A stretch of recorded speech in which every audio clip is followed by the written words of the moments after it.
Hi friends, welcome back to my channel Andhra కుట్టి beauty and home. అందరూ బాగుండాలి, అందులో నేను ఉండాలని మనస్ఫూర్తిగా కోరుకుంటున్నాను. ఈ వ్లాగ్ వచ్చేసి దీపావళి రోజు వ్లాగ్ అండి. ఏంటి ముగ్గు చూస్తుంది, వాకిలి మొత్తం మారిపోయింది అనుకుంటున్నారా? ఎస్, నిజమేను.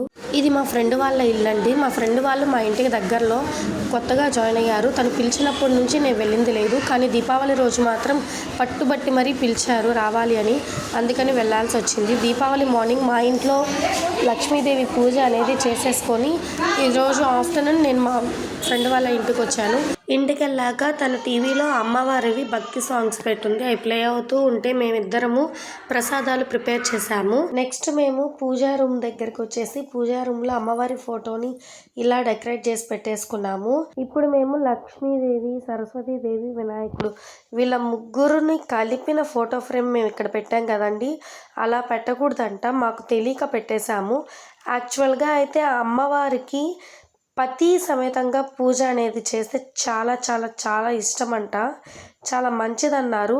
బట్ మాకు తెలియక ఫోటో ఫ్రేమ్ లక్ష్మీదేవి ఫోటో ఉంది కదా అని పెట్టేశాం మేము. ఇక మాలా కాకుండా నెక్స్ట్ టైం మీరు ఎవరైనా కానీ లక్ష్మీదేవి పూజ చేస్తే పతి సమేతంగా చేయడం మాత్రం మర్చిపోకండి. పతి సమేతంగా అంటే శివపార్వతులు కానీ, లేదు అంటే వెంకటేశ్వర స్వామి, లక్ష్మీదేవితో పాటు స్వామివారి ఫోటో కూడా పెట్టి పూజ అనేది చేయండి. మేము టోటల్గా 5 ప్రసాదాలు చేసాము అమ్మవారికి. అవేంటి అంటే నిమ్మకాయ పులిహోర, సేమియా పాయసం, వడపప్పు, దద్దోజనం, కట్టె పొంగలి, ఈ 5 చేసామండి. Fruits pomegranate and Apple, banana పెట్టాము. ఇలా పూజ అనేది ప్రశాంతంగా కంప్లీట్ చేసుకున్నాం మేము. కుంకుమార్చన కూడా చేసుకున్నాం మేము అమ్మవారికి. పూజ కంప్లీట్ అయిపోయాక ఇంటి బయట వచ్చేసి బియ్యం పిండితో ముగ్గు వేసి, ఇవి వాటర్ క్యాండిల్స్ అండి.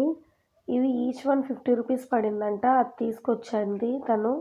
వీటితో మేము ఫొటోస్ తీసి మీకు షేర్ చేస్తున్నాము. పూలు ఇవన్నీ పెట్టి డెకరేట్ చేసాము ముగ్గుని.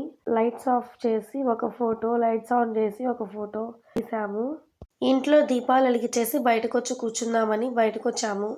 అప్పుడు ఇంకా దీపావళి అసలే ఎవ్వరు పేల్చట్లేదు క్రాకర్స్ అని కూర్చున్న వెంటనే ఈ అబ్బాయి చూడండి వచ్చి చుచ్చుబుడ్డు పేల్చాడు. ఇంకా ఇంటి పక్కన వాళ్ళందరూ నానా హంగామా చేయలేదండి. నైట్ 12:30, 1 వరకు క్రాకర్స్ పేలుస్తూనే ఉన్నారు. చాలా వరకు తగ్గనే లేదు, అసలు కొంచెం కూడా గ్యాప్ ఇవ్వలేదండి. నాన్ స్టాప్గా పేలుస్తూనే ఉన్నారు.